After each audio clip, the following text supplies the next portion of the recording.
ಎಲ್ಲ ನನ್ನ ಆತ್ಮೀಯ ಕೇಳುಗರಿಗೆ ಪ್ರೀತಿಯ ನಮಸ್ಕಾರಗಳು. ಕೇಳುಗರೆ, ನೀವು ಕೇಳುತ್ತಿರುವಿರಿ 90.4 FM ಕಂಪನಾಂಕದಲ್ಲಿ ದೀಪಾ ಸಮಾಜ ಸೇವಾ ಕೇಂದ್ರದಿಂದ ಪ್ರಸಾರವಾಗುತ್ತಿರುವ ನಿಮ್ಮ ನೆಚ್ಚಿನ ಗ್ರಾಮೀಣ ಭಾರತಿ 100 ಸ್ವರ ಒಂದೇ ಶ್ರುತಿ. ಇದು ಗಂಗಾವತಿಯ ಸಮುದಾಯ ರೇಡಿಯೋ. ಕೇಳುಗರೆ, ಬಾನುಲಿ ಕನ್ನಡೋತ್ಸವ ಮೆರೆಸಲು ಕನ್ನಡ ಬನ್ನಿ ನಮ್ಮ ಸಂಗಡ ವಿಶೇಷ ರೇಡಿಯೋ ಸರಣಿ ಕಾರ್ಯಕ್ರಮಕ್ಕೆ ತಮಗೆಲ್ಲರಿಗೂ ಆದರದ ಪ್ರೀತಿಯ ಸ್ವಾಗತ. ಇಂದಿನ 30ನೆಯ ಸಂಚಿಕೆಯಲ್ಲಿ 87ನೇ ಅಖಿಲ ಭಾರತ ಕನ್ನಡ ಸಾಹಿತ್ಯ ಸಮ್ಮೇಳನದಲ್ಲಿ ಭಾಗವಹಿಸಿದ ಕೆಲವರು ಅತಿಥಿಗಳ ಜೊತೆ ಮಾತುಕತೆ ನಡೆಸಲಿದ್ದಾರೆ ನಮ್ಮ ರೇಡಿಯೋ ಪ್ರತಿನಿಧಿ ನಟರಾಜ್ ಸೋನಾರ್ ಅವರು. ಬನ್ನಿ ಕೇಳೋಣ. ಆತ್ಮೀಯರಿಗೆಲ್ಲ ನಮಸ್ಕಾರ. ಅಖಿಲ ಭಾರತ 87ನೇ ಕನ್ನಡ ಸಾಹಿತ್ಯ ಸಮ್ಮೇಳನ ಮಂಡ್ಯದಲ್ಲಿ ನಡೀತಾ ಇದೆ. ಗ್ರಾಮೀಣ ಭಾರತಿ 90.4 FM ಕೇಂದ್ರ ಸಮುದಾಯ ಬಾನುಲಿ ಕೇಂದ್ರ ಗಂಗಾವತಿ ಕೇಳುಗರಿಗೆಲ್ಲ ನಮಸ್ಕಾರ. ವಿಶೇಷವಾಗಿ ಮಕ್ಕಳ ಸಾಹಿತ್ಯದಲ್ಲಿ ಕೃಷಿಯನ್ನು ಮಾಡಿರುವಂತಹ ಸರ್ಕಾರಿ ಶಾಲೆಗಳು ಎಷ್ಟೊಂದು ಸಬಲೀಕರಣ ಆಗಬೇಕು, ಸಶಕ್ತೀಕರಣ ಆಗಬೇಕು.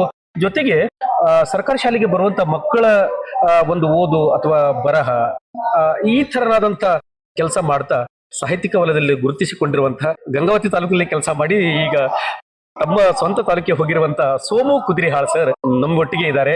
ಸೋಮು ಕುದಿರಿಹಾಳ್ ಸರ್ ಸಿಕ್ಕಿದ್ರು ಮಂಡ್ಯದಲ್ಲಿ. ಗಂಗಾವತಿಯ ಕೇಳುಗರಿಗೆ ಅವ್ರ ಜೊತೆ ನಾವು ಮಾತುಗಳನ್ನ ಆಡಿಸ್ಬೇಕಂತ ಅಪೇಕ್ಷೆ ಆಯ್ತು. ಸರ್ ನಮಸ್ಕಾರ. ಸರ್ ನಮಸ್ತೆ ಸರ್. 87 ಅಖಿಲ ಭಾರತ ಕನ್ನಡ ಸಾಹಿತ್ಯ ಸಮ್ಮೇಳನದಲ್ಲಿ ಮಕ್ಕಳ ಸಾಹಿತ್ಯಕ್ಕೆ ಏನಾದ್ರೂ ಅವಕಾಶ ಸಿಕ್ಕಿದೆಯೇ? ಸರ್ ಹೌದು, ಒಂದು ವೇದಿಕೆಯನ್ನ ರೂಪಿಸಲಾಗಿತ್ತು ಮಕ್ಕಳ ಸಾಹಿತ್ಯಕ್ಕೆ ಅಂತ. ಬಸವನ ಗಿಡ್ ಸರ್ ಅವರು ಮಾತಾಡಿದ್ರು, ಬಾಗೂರ್ ಮಾರ್ಕಂಡೇಯ ಸರ್ ಮಾತಾಡಿದ್ರು. ವಿಶೇಷವಾದ ಚರ್ಚೆಗಳಾಯ್ತು. ಇನ್ನು ನಮ್ಮ ನಿರೀಕ್ಷೆ ಏನು ಅಂತಂದ್ರೆ ಮಕ್ಕಳಿಗೆ ಹೆಚ್ಚಿನ ಅವಕಾಶಗಳನ್ನು ಕೊಡಬೇಕು ಅಂತ. ಮಕ್ಕಳ ಸಾಹಿತ್ಯದಲ್ಲಿ ಕೆಲಸ ಮಾಡಿರುವಂತವ್ರು ತಮ್ಮ ಸಾಹಿತ್ಯ ಕೃಷಿಯ ಬಗ್ಗೆ ಮಾತಾಡ್ತಾ ಇದ್ದಾರೆ.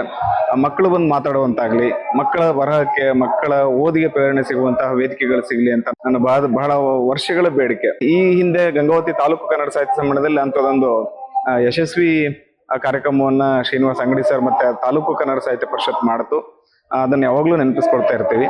93.4 FM ಗ್ರಾಮೀಣ ಭಾರತೀಯ ಕೇಳುಗರಿಗೆ ಮಂಡ್ಯ ಸಾಹಿತ್ಯ ಸಮ್ಮೇಳನದ ಕೆಲವೊಂದಿಷ್ಟು ವಿಚಾರಗಳನ್ನು ಹಂಚಿಕೊಳ್ಳೋದಾದ್ರೆ, ಮುಖ್ಯ ವೇದಿಕೆಗಳಲ್ಲಿ ನಡೆಯುವಂತಹ ಹಲವಾರು ಚರ್ಚೆಗಳು ಬಹಳ ಪ್ರಮುಖವಾಗಿವೆ. ಸಮಾನಾಂತರ ವೇದಿಕೆಗಳು ಸಮಾಧಾನಕರ ವೇದಿಕೆಗಳಾಗಿವೆ ಅಂತ ನನಗೆ ಅನಿಸ್ತಾ ಇದೆ.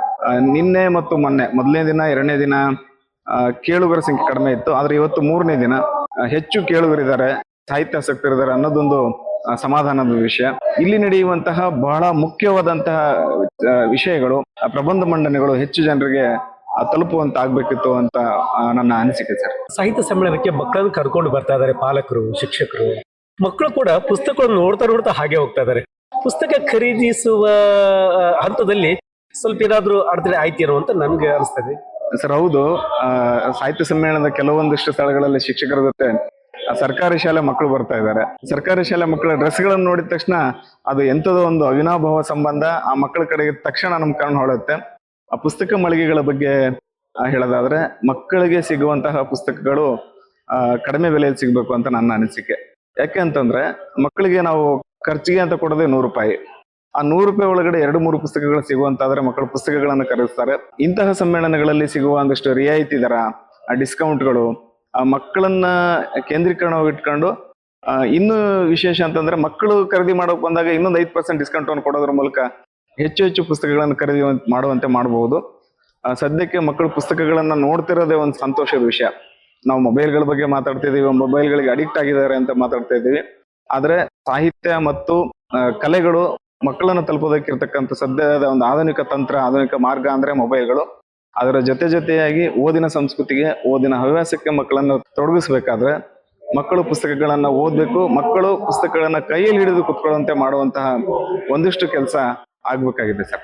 ಸೋಮು ಕುದಿರಾಳ್ ಸರ್ ಅವರು ಗಂಗಾವತಿ ತಾಲೂಕಿನಲ್ಲಿ ಒಂದು ಸರ್ಕಾರಿ ಶಾಲೆಯನ್ನ ಒಂದು ಮಾದರಿ ಶಾಲೆಯನ್ನಾಗಿ ಮಾಡಿದಂತ ಯಶೋಗಾಥೆ ನಮ್ಮ ಕಣ್ಮುಂದೆ ಇದೆ.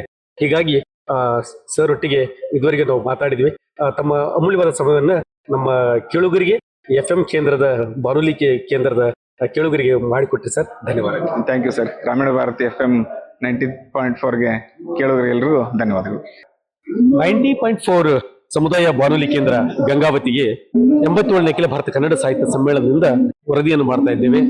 ವಿಶೇಷವಾಗಿ ಕನ್ನಡ ನಾಡು ನುಡಿಯ ಹಲವಾರು ಗೋಷ್ಠಿಗಳು ಕೂಡ ಸಾಹಿತ್ಯ ಸಮ್ಮೇಳನದಲ್ಲಿ ನಡೀತಾವೆ. ಮಂಡ್ಯ ಜನರ ಪ್ರೀತಿಯ ವಿಶ್ವಾಸ ಅದು ಹೇಳ್ತಿರೋದು ಅಂತ.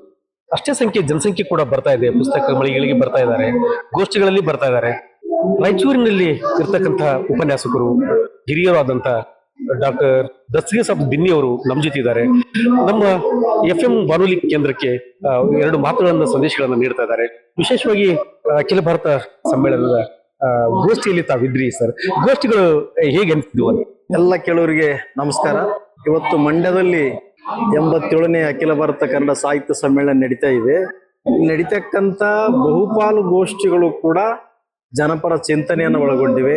ಬಹಳ ಮುಖ್ಯವಾಗಿ ಆತ್ಮಕಥನಗಳಿಗೆ ಸಂಬಂಧಪಟ್ಟಿರ್ತಕ್ಕಂಥ ಗೋಷ್ಠಿಗಳಾಗಿರ್ಬಹುದು, ಭಾಷೆಗೆ ಸಂಬಂಧಪಟ್ಟಿರ್ತಕ್ಕಂಥ ಗೋಷ್ಠಿಗಳಾಗಿರ್ಬಹುದು, ಮತ್ತು ಪುಸ್ತಕ, ಸಂಸ್ಕೃತಿ, ಓದುಗ ನಾಳಿನ ದಿನಗಳಲ್ಲಿ ಹೇಗೆ ಆ ಸಂಸ್ಕೃತಿ ಬೆಳೀತಾ ಹೋಗುತ್ತೆ ಅನ್ನುವಂತ ಚರ್ಚೆಗೆ ಸಂಬಂಧಪಟ್ಟಿರ್ತಕ್ಕಂಥ ವಿಷಯಗಳಾಗಿ ಇವೆಲ್ಲವೂ ಕೂಡ ಇವತ್ತು ನಮ್ಮನ್ನ ಹೊಸ ದಿಕ್ಕಿನ ಕಡೆ, ಹೊಸ ಆಲೋಚನೆ ಕಡೆ ನಮ್ಮನ್ನ ಈ ಗೋಷ್ಠಿಗಳು ಕರೆದುಕೊಂಡು ಹೋಗ್ತಾ ಇದ್ದಾವೆ. ಬಹಳ ಮುಖ್ಯವಾಗಿ ಇಂಥ ಗೋಷ್ಠಿಗಳಲ್ಲಿ ಹೊಸ ತಲೆಮಾರಿನವರು ಹೆಚ್ಚೆಚ್ಚು ಭಾಗವಹಿಸಬೇಕಾಗಿತ್ತು.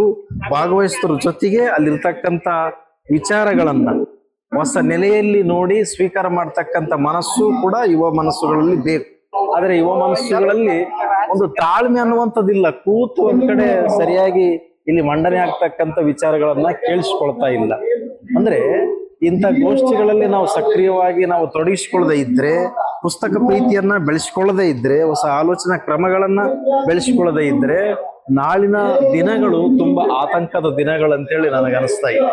ಇಂಥ ಸಮ್ಮೇಳನಗಳ ಮೂಲಕ ನಾವು ಹೊಸ ಆಲೋಚನಾ ಕ್ರಮಗಳನ್ನ ನಮ್ಮ ಮನಸ್ಸಿನಲ್ಲಿ ಮೂಡಿಸಿಕೊಳ್ಳಿಕ್ಕೆ ಮತ್ತು ಹೊಸ ಮನುಷ್ಯರಾಗ್ಲಿಕ್ಕೆ, ಹೊಸ ಸಮಾಜದ ಬಗೆಗೆ ಒಂದು ಹೊಸ ಕಣ್ಣೋಟವನ್ನ ರೂಪಿಸಿಕೊಳ್ಳಿಕ್ಕೆ ಕೂಡ ಇಂಥ ಗೋಷ್ಠಿಗಳು, ಇಂಥ ಸಮ್ಮೇಳನಗಳು ಸಾಕಷ್ಟು ನಮಗೆ ಸಹಕಾರಿ ಆಗ್ತವೆ.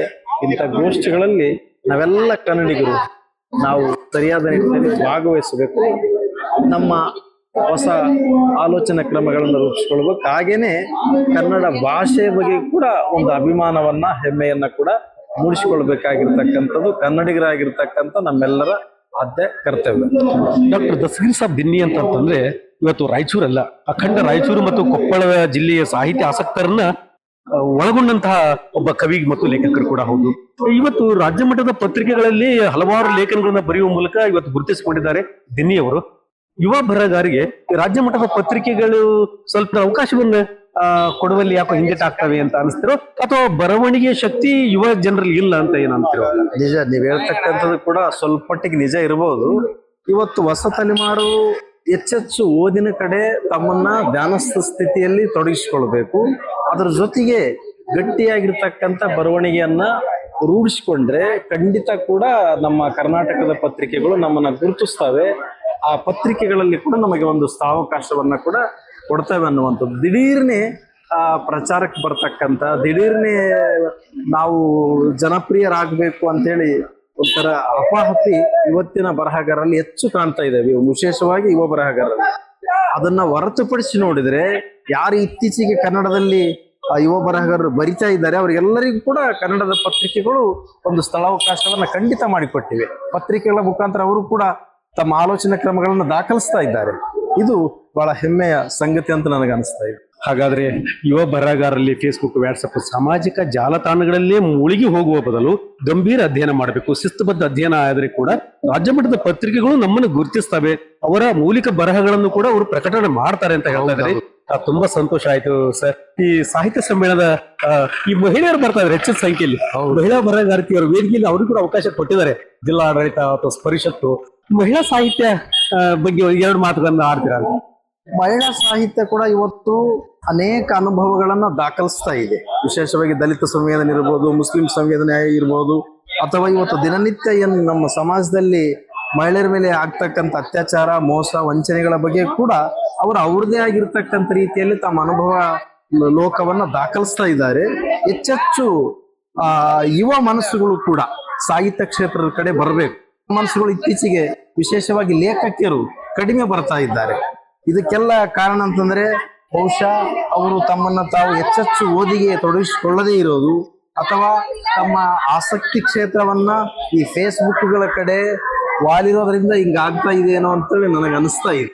ಅವರು ಕೂಡ ಈ ಕಡೆ ಬಂದ್ರೆ ತಮ್ಮ ವಿಶಿಷ್ಟವಾಗಿರ್ತಕ್ಕಂಥ ಅನುಭವ ಲೋಕವನ್ನ ತೆರೆದು ದಾಖಲಿಸಿದರೆ ಸಾಹಿತ್ಯ ಲೋಕ ಕೂಡ ತುಂಬಾ ಉಪಕಾರಿ ಆಗುತ್ತೆ ಅನ್ನೋ ಕಲ್ಯಾಣ ಕರ್ನಾಟಕ ಭಾಗದ ಯುವ ಬರಹಗಾರರು, ಲೇಖಕರು, ಹಿರಿಯ ಸಾಹಿತಿಗಳ ಒಂದು ಮಾದರಿಯನ್ನು ಇಟ್ಟುಕೊಂಡು ನಾವು ಮುಂದುವರಿಯೋಣ ಅಂತ ಹೇಳ್ತಾ ನಮ್ಮ ಸಮುದಾಯ ಬಾನುಲಿ ಕೇಂದ್ರ ಗಂಗಾವತಿಗೆ ಇದುವರೆಗೂ ಮಾತಾಡಿದಂತ ಡಾಕ್ಟರ್ ದಸ್ತಗೀರ್ ಸಾಬ್ ದಿನ್ನಿ ಸರ್ ಅವರಿಗೆ ಎಲ್ಲ ನಮ್ಮ ಕೇಳುಗರ ಪರವಾಗಿ ಅನಂತ ಧನ್ಯವಾದಗಳು. ಧನ್ಯವಾದಗಳು. ಕೊಪ್ಪಳ ಜಿಲ್ಲೆಯ ಕನ್ನಡ ಸಾಹಿತ್ಯ ಪರಿಷತ್ತಿನ ಜಿಲ್ಲಾ ಅಧ್ಯಕ್ಷರಾದಂತ ಗಂಗಾವತಿಯವರು ಕಾರಟಗಿ ಭಾಗದಲ್ಲಿ ತಮ್ಮದೇ ಆದಂತ ಹೆಸರು ಮಾಡಿರುವಂತ ಶರಣೇಗೌಡ ಪೊಲೀಸ್ ಪಾಟೀಲರು ನಮ್ಮ ಜೊತೆ ಇದ್ದಾರೆ. ಸರ್ ನಮಸ್ಕಾರ. ಸರ್ ನಮಸ್ಕಾರ. ಅಖಿಲ ಭಾರತ 87ನೇ ಕನ್ನಡ ಸಾಹಿತ್ಯ ಸಮ್ಮೇಳನದಲ್ಲಿ ನಾವು ನೀವು ಜೊತೆಯಾಗಿದ್ದೇವೆ.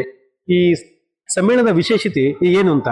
ಅಖಿಲ ಭಾರತ 87ನೇ ಸಾಹಿತ್ಯ ಸಮ್ಮೇಳನ ಮಂಡ್ಯದಲ್ಲಿ ನಡೆದಿರುವಂತ ಏನು ಸಮ್ಮೇಳನ ಇದೆಯಲ್ಲ, ನಿಜವಾಗಲೂ ಮಂಡ್ಯ ಜಿಲ್ಲೆಗೆ ಹೆಸರು ಸೂಚಿಸುವಂತೆ ಸಕ್ಕರೆಯ ನಾಡು, ಸವಿನಾಡು ಅನ್ನುವಂತ ಏನು ಆ ಖ್ಯಾತಿಯನ್ನು ಪಡೆದಿದ್ದಾರೆ. ಆ ಖ್ಯಾತಿಯಂತೆಯೇ ಇವತ್ತು ಸಮ್ಮೇಳನವನ್ನ ಅದ್ಭುತವಾಗಿ ಅವರು ಆಯೋಜನೆ ಮಾಡಿದ್ದಾರೆ, ಜರುಗಿಸಿದ್ದಾರೆ.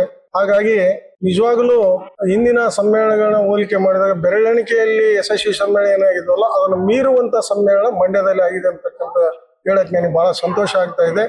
ಇಲ್ಲಿ ಎಲ್ಲಾ ರೀತಿಯ ವಸತಿ ಸೌಲಭ್ಯ ಇರ್ಬೋದು, ಪುಸ್ತಕ ಮಳಿಗೆಗಳಿರ್ಬೋದು, ಮಾರಾಟ ಮಳಿಗೆಗಳಿರ್ಬೋದು, ವೇದಿಕೆ ಇರ್ಬೋದು, ಜೊತೆಗೆ ಬಂದಂತ ವಿಶೇಷ ಅತಿಥಿಗಳಿಗೆ, ವಿದೇಶಿ ಅತಿಥಿಗಳಿಗೆ ಎಲ್ಲ ಸೌಕರ್ಯವನ್ನು ಒದಗಿಸಿದ್ದಾರೆ.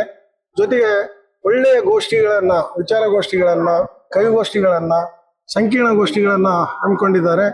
ನಿಜವಾಗ್ಲೂ ಬಹಳ ಆತಿಥ್ಯವನ್ನ ಬಹಳ ಪ್ರೀತಿಯಿಂದ ಗೌರವಪೂರ್ವಕವಾಗಿ ಒದಗಿಸಿಕೊಟ್ಟಿದ್ದಾರೆ. ಹಾಗಾಗಿ ನಾನು ಕೊಪ್ಪಳ ಜಿಲ್ಲೆಯ ಅಧ್ಯಕ್ಷನಾಗಿ ಮಂಡ್ಯ ಜಿಲ್ಲೆಯ, ಆಮೇಲೆ ನಮ್ಮ ಕೇಂದ್ರ ಕನ್ನಡ ಸಾಹಿತ್ಯ ಪರಿಷತ್ತು, ಜೊತೆಗೆ ಜಿಲ್ಲೆಯ ಸಮಸ್ತ ಜನಪ್ರತಿನಿಧಿಗಳು, ಸಾರ್ವಜನಿಕರಿಗೂ ನಾನು ಹೃತ್ಪೂರ್ವಕವಾದ ಅಭಿನಂದನೆಗಳನ್ನು ಸಲ್ಲಿಸ್ತಾ ಇದ್ದೀನಿ. ಇಲ್ಲಿಯ ಒಂದು ವಿಶೇಷ ಅಂದಾಗ ಪ್ರತಿಯೊಂದನ್ನು ಯಾವುದೇ ಇರಲಿ ಬಹಳ ಅಚ್ಚುಕಟ್ಟಾಗಿದೆ, ಬಹಳ ಸಂಭ್ರಮಪೂರ್ವಕವಾಗಿದೆ, ಜೊತೆಗೆ ಅದ್ಭುತವಾಗಿ ನಿರ್ಮಾಣ ಮಾಡಿದ್ದಾರೆ. ಹಾಗಾಗಿ ಯಾವುದಕ್ಕೂ ಕೊರತೆ ಇಲ್ಲದಂತೆ ನಿಜವಾಗ್ಲೂ ಹಗಲಿರುಳು ಶ್ರಮಿಸಿ ಬಹಳ ಯಶಸ್ವಿಯಾಗಿದ್ದಾರೆ ಅಂತ ಹೇಳಕ್ಕೆ ಬಹಳ ಹೆಮ್ಮೆ ಅನಿಸ್ತಾ ಇದೆ. ಹಾಗಾಗಿ ಒಂದು ಏನು ಸಮ್ಮೇಳನ ಕನ್ನಡ ನುಡಿ ಜಾತ್ರೆ ಏನಿದೆಯಲ್ಲ, ಇಡೀ ನಾಡಿನ ಉದ್ದಗಲಕ್ಕೂ ಬಂದಿರುವಂಥವ್ರಿಗೂ, ಜೊತೆಗೆ ವಿದೇಶಿಯಿಂದ ಬಂದಿರುವಂಥವ್ರು ಈ ಒಂದು ಜಾತ್ರೆಯಲ್ಲಿ ಪಾಲ್ಗೊಂಡು ಗೋಷ್ಠಿಗಳನ್ನ ಕೇಳೋದಾಗ್ಲಿ, ತಮ್ಮ ಆಸಕ್ತಿದಾಯಕವಾಗಿರುವಂತ ಎಲ್ಲ ಮಾರಾಟ ಮಳಿಗೆ, ಪುಸ್ತಕ ಮಳಿಗೆ ಹೋಗೋದಾಗ್ಲಿ, ವಸತಿ ಸೌಲಭ್ಯವನ್ನ ಚೆನ್ನಾಗಿ ಪಡ್ಕೊಂಡು ನಿಜವಾಗ್ಲೂ ಬಹಳ ಸಂತೋಷದಿಂದ ಇವತ್ತು ಈ ನುಡಿ ಜಾತ್ರೆಯಲ್ಲಿ ಪಾಲ್ಗೊಂಡಿದ್ದಾರೆ. ಆ ದೃಶ್ಯವನ್ನು ನಾನು ಕಣ್ತುಂಬ ನೋಡಿದ್ದೀನಿ. ಹಾಗಾಗಿ ನಿಜವಾಗಲೂ ಮಂಡ್ಯ ಒಂದು ಸಮ್ಮೇಳನ ಅದ್ವಿತೀಯ ಸಮ್ಮೇಳನ ಆಗಿದೆ. ಆ ದಿಶೆಯಲ್ಲಿ ನಿಜವಾಗಲೂ ನಮ್ಮ ಕೊಪ್ಪಳ ಜಿಲ್ಲೆಯಿಂದ 30 ಜನ ವಿಶೇಷ ಆಹ್ವಾನಿತರು, ಜೊತೆಗೆ ಒಂದು 300ಕ್ಕಿಂತನೂ ನೋಂದಣಿ ಪ್ರತಿನಿಧಿಗಳು, ಆಮೇಲೆ ಕನ್ನಡದ ಹಿರಿಯ ಸಾಹಿತಿಗಳು, ಲೇಖಕರು ಇವರೆಲ್ಲ ಆಗಮಿಸಿ ಈ ಒಂದು ಜಾತ್ರೆಗೆ ಸೊಬಗನ್ನ, ಕೊಡುಗೆಯನ್ನು ನೀಡಿದ್ದಾರೆ. ಹಾಗಾಗಿ ನನ್ನ ಕೊಪ್ಪಳ ಜನತೆಯ ಲೇಖಕರಿಗೂ, ಸಾಹಿತಿಗಳಿಗೂ, ಕನ್ನಡ ಅಭಿಮಾನಿಗಳಿಗೂ ನಾನು ಕೊಪ್ಪಳ ಜಿಲ್ಲೆಯ ಪರಿಷತ್ ಪರವಾಗಿ ನನ್ನ ವೈಯಕ್ತಿಕವಾಗಿ ಅವರಿಗೆ ಹೃತ್ಪೂರ್ವಕವಾದ ಅಭಿನಂದನೆಗಳನ್ನ, ಕೃತಜ್ಞತೆಗಳನ್ನ ಸಲ್ಲಿಸ್ತಾ ಇದ್ದೇನೆ. ಹಾಗಾಗಿ ಈಗ ಮುಂದಿನ ಒಂದು ಸಮ್ಮೇಳನ 88ನೇ ಸಮ್ಮೇಳನ ಬಿಸಿಲು ನಾಡು ಬಳ್ಳಾರಿಯಲ್ಲಿ ಜರುಗೋದ್ರಿಂದ ಆ ಒಂದು ದಿಶೆಯಲ್ಲಿ ನಾವೇನು ಸಂಕಲ್ಪ ಮಾಡಿಕೊಂಡಿದ್ದೀವಿ ಅದು ಈಡೇರಿದೆ. ಆ ಸಮ್ಮೇಳನವನ್ನು ಬಳ್ಳಾರಿ ತರುವಲ್ಲಿ ನಾವು ಯಶಸ್ವಿಯಾಗಿದ್ದೇವೆ. ಹಾಗಾಗಿ ಆ ಒಂದು ಸಮ್ಮೇಳನದಲ್ಲೂ ನಮ್ಮ ಸಮ್ಮೇಳನ ಅನ್ಕೊಂಡು ಮುಂದೆ ಯಶಸ್ವಿಗೊಳಿಸೋಣ ಅಂತಕ್ಕಂಥ ಒಂದು ಮನವಿಯನ್ನು ಕೊಪ್ಪಳ ಕನ್ನಡ ಮನಸ್ಸುಗಳಿಗೆ ನಾನು ವಿನಂತಿ ಮಾಡಿಕೊಳ್ತಾ ಇದ್ದೀನಿ. ಹಾಗಾಗಿ ಇಲ್ಲಿ ಪರಿಷತ್ತಿನ ಚಟುವಟಿಕೆಗಳಿಗೆ ಒಂದು ಪ್ರೇರಣೆಯನ್ನ ನೀಡಿದಂತಾಗಿದೆ. ಬರುವಂತ ದಿನಗಳಲ್ಲಿ ನಮ್ಮ ಕೊಪ್ಪಳ ಜಿಲ್ಲೆಯಲ್ಲೂ ಸಹ, ತಾಲೂಕಾ, ಗ್ರಾಮದಲ್ಲಿ, ಜಿಲ್ಲಾದಲ್ಲಿಯೂ ಸಹ ಸಾಹಿತ್ಯ ಚಟುವಟಿಕೆಗಳನ್ನು ಹಮ್ಮಿಕೊಂಡು ಆ ಕನ್ನಡದ ಚಟುವಟಿಕೆಗಳನ್ನು ಇನ್ನೂ ಸಂವರ್ಧನೆಗೊಳಿಸುವಂತ ಕೆಲಸ ಮಾಡುತ್ತೀವಿ. ಆ ದಿಶೆಯಲ್ಲಿ ನಮ್ಮ ತಾಲೂಕು ಎಲ್ಲ ಪದಾಧಿಕಾರಿಗಳಿಗೆ ಒಂದು ಸ್ಫೂರ್ತಿ ಚೈತನ್ಯ ಸಿಕ್ಕಿದೆ ಈ ಜಾತ್ರೆ, ನುಡಿ ಜಾತ್ರೆಯ ಮೂಲಕ ಅಂತಕ್ಕಂಥ ಮಾತನ್ನು ಹೇಳಕ್ ನನಗೆ ಬಹಳ ಸಂತೋಷ ಆಗ್ತಾ ಇದೆ. ಸಮುದಾಯ ಬಾನುಲಿ ಕೇಂದ್ರ ಗಂಗಾವತಿಯ ಕೇಳುಗರಿಗೆ ನಮ್ಮ ಜಿಲ್ಲಾಧ್ಯಕ್ಷರು, ಕೊಪ್ಪಳ ಜಿಲ್ಲೆಯ ಕನ್ನಡ ಸಾಹಿತ್ಯ ಪರಿಷತ್ನ ಅಧ್ಯಕ್ಷರಾದಂತ ಶರಣೇಗೌಡ ಪೊಲೀಸ್ ಪಾಟೀಲ್ರವರು ಸಮಗ್ರವಾಗಿ ಎಲ್ಲ ವಿಷಯಗಳನ್ನ ನಮ್ಮ ಕೇಳುಗರಿಗೆ ಒದಗಿಸಿಕೊಟ್ಟಿದ್ದಾರೆ. ಧನ್ಯವಾದಗಳು ಸರ್. ಧನ್ಯವಾದಗಳು ಬಂಧುಗಳೇ, ಕಳೆದ 2 ದಿನಗಳಿಂದಲೂ ಕೂಡ ಮಂಡ್ಯದಲ್ಲಿ ಕನ್ನಡ ಸಾಹಿತ್ಯ ಸಮ್ಮೇಳನ ಸಾಂಗವಾಗಿ ನಡೆದುಕೊಂಡು ಬರ್ತಾ ಇದೆ. ವಿಶೇಷವಾಗಿ ಕನ್ನಡಿಗರೆಲ್ಲರೂ ಒಟ್ಟಾಗಿ ವಿವಿಧ ಗೋಷ್ಠಿಗಳಲ್ಲಿ, ಕನ್ನಡದ ವಿಚಾರ ಸಂಕಿರಣಗಳಲ್ಲಿ, ಪುಸ್ತಕ ಮಳಿಗೆಗಳಲ್ಲಿ ಹಾಗೂ ಪುಸ್ತಕ ಮಾರಾಟಗಳಲ್ಲಿ ತಾವೆಲ್ಲ ಭಾಗವಹಿಸ್ತಾ ಇದ್ದಾರೆ. ಒಂದು ಮಂಡ್ಯದ ಜನ ತೋರಿರುವ ಒಂದು ಪ್ರೀತಿ, ಆ ಕನ್ನಡದ ಬಗೆಗಿನ ಕಳಕಳಿ, ಈ ನೆಲದ, ಈ ಜಲದ, ಈ ಕಾವೇರಿ ನದಿಯ ಸ್ಮೃತಿಯನ್ನ ಸಾದರಪಡಿಸುವಲ್ಲಿ 3 ದಿನಗಳ ಕಾಲ ನಡೆದಂತ ಈ ಸಮ್ಮೇಳನ ಯಶಸ್ವಿಯಾಗಿದೆ ಅಂತ ಕೂಡ ಅನ್ಕೋಬಹುದು. ಕನ್ನಡ ಸಾಹಿತ್ಯ ಪರಿಷತ್ತು ಅಖಿಲ ಭಾರತ ಸಾಹಿತ್ಯ ಸಮ್ಮೇಳನದಲ್ಲಿ ಅಂತೇಳಿ HP ನಂಜುಂಡಯ್ಯನವರು ಮೊದಲನೇ ಅಧ್ಯಕ್ಷರಾಗಿದ್ದರು. ಈ ಸಮ್ಮೇಳನಕ್ಕೆ ವಿಶಾಲ ಮೈಸೂರು ಮಾತ್ರವಲ್ಲದೆ ಗ್ವಾಲಿಯರ್, ಬೊಂಬಾಯಿ, ಮಡ್ರಾಸ್ ಮೊದಲಾದ ಕನ್ನಡಿಗರು ಹೆಚ್ಚಾಗಿದ್ದ ಪ್ರಾಂತ್ಯಗಳಿಂದಲೂ ಗಣ್ಯರು ಬಂದಿದ್ರು ಅಂತ ದಾಖಲೆಗಳು ಹೇಳ್ತಾ ಇವೆ. 1915 ಮೇ 5ರಂದು ಈ ಕನ್ನಡ ಸಾಹಿತ್ಯ ಪರಿಷತ್ತು ಸ್ಥಾಪಿತವಾಗ್ತಾ ಇದೆ ಅಂತ ಹೇಳಿ. ಈ ಸಮ್ಮೇಳನಗಳ ಕೊಡುಗೆಗಳು ಏನು ಅಂತಂದ್ರೆ ಕನ್ನಡ ನಾಡು ನುಡಿಯನ್ನ ಗಟ್ಟಿಗೊಳಿಸೋದು, ಕನ್ನಡತನವನ್ನ ಇನ್ನೂ ಹೆಚ್ಚಿಸಿ ಕನ್ನಡ ಅಸ್ಮಿತೆಯನ್ನು ಸಾರುವುದು ಕೂಡ ಆಗ್ತಾ ಇದೆ.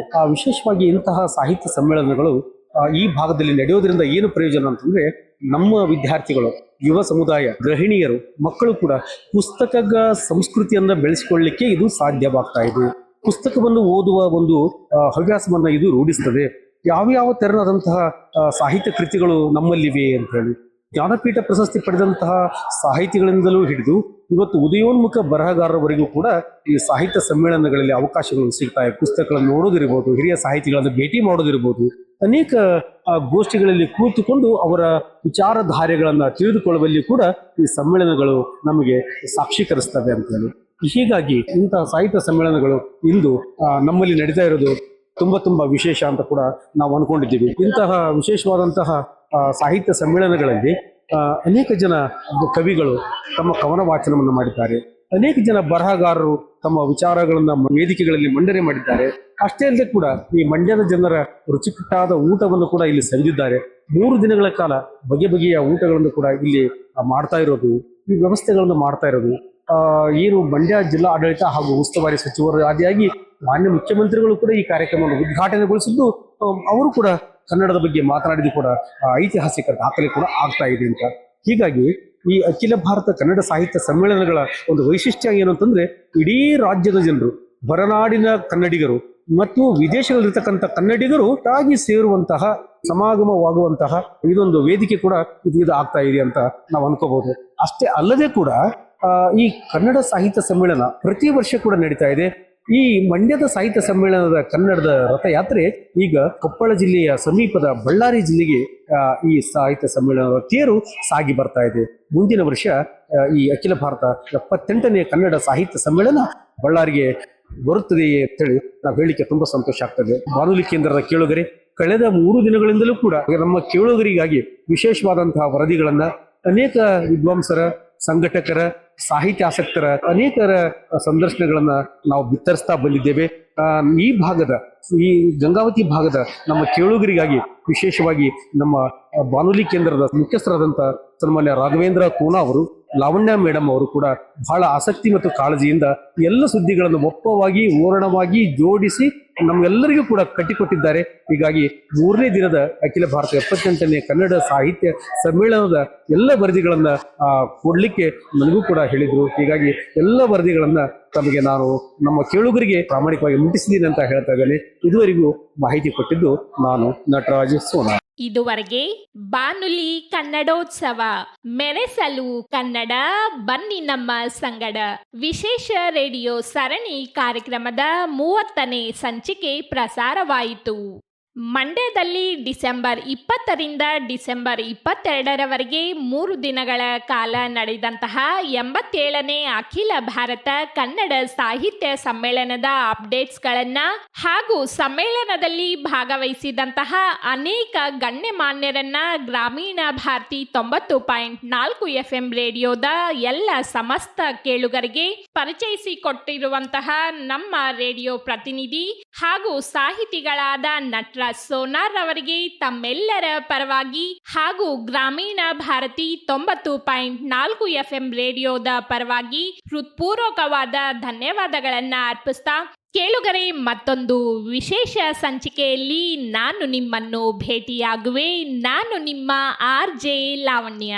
ಸದಾ ಕೇಳ್ತಾ ಇರಿ 90.4 FM ಕಂಪನಾಂಕದಲ್ಲಿ ದೀಪಾ ಸಮಾಜ ಸೇವಾ ಕೇಂದ್ರದಿಂದ ಪ್ರಸಾರವಾಗುತ್ತಿರುವ ನಿಮ್ಮ ನೆಚ್ಚಿನ ಗ್ರಾಮೀಣ ಭಾರತಿ 100 ಸ್ವರ ಒಂದೇ ಶ್ರುತಿ. ಇದು ಗಂಗಾವತಿಯ ಸಮುದಾಯ ರೇಡಿಯೋ. ಕೇಳುಗರೆ, ಬಾನುಲಿ ಕನ್ನಡೋತ್ಸವದ ವಿಶೇಷ ಸರಣಿ ಸಂಚಿಕೆಗಳನ್ನ ತಾವುಗಳು ಯೂಟ್ಯೂಬ್ ಚಾನೆಲ್ನಲ್ಲೂ ಸಹ ಕೇಳಬಹುದಾಗಿದೆ. ಹಾಗಾದ್ರೆ ತಪ್ಪದೆ ಗ್ರಾಮೀಣ ಭಾರತಿ ಯೂಟ್ಯೂಬ್ ಚಾನೆಲ್ಗೆ ಸಬ್ಸ್ಕ್ರೈಬ್ ಆಗಿ, ಲೈಕ್ ಮಾಡಿ, ಕಮೆಂಟ್ ಮಾಡಿ, ಮತ್ತಷ್ಟು ಕನ್ನಡದ ಮನಸ್ಸುಗಳಿಗೆ ಶೇರ್ ಮಾಡಿ. ಸಿರಿಗನ್ನಡಂ ಗೆಲ್ಗೆ, ಸಿರಿಗನ್ನಡಂ ಬಾಳ್ಗೆ. ನಮಸ್ಕಾರ.